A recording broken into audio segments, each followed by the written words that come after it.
Hello and welcome back to Protopia. In today's video we are going to discuss a unreleased Marvel game you probably never even heard of before that's got a pretty interesting backstory.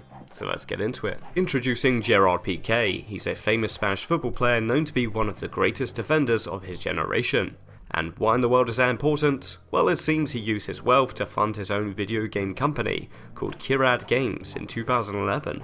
The company made 3 mobile games in that time, all focused on football, unsurprisingly. Stop and Goal was a penalty shootout game, Trivia League is a simple football quiz game, and the most successful, Golden Manager, which reached 10 million registered players a year after launch. However, in the weirdest turn of events possible, it was so successful the company couldn't keep up with demand on maintenance and led to the company's liquidation after they accrued €2 million in losses. But just before the game studio shut down, they had a last-ditch effort to try and recoup some money using the available IPs at their disposal, one of them being Barcelona FC and the other being Marvel. How in the world they managed to acquire Marvel's IP in 2016, I'll never know, but it could have something to do with the fact they are now €2 million in debt. The overall game idea was to make a mobile kart racing game based on Marvel or Barcelona, or I'm actually being serious here, a Marvel and Barcelona kart racing game. A prototype for the game, internally known as Project Kart, was complete by 7 people using Unity.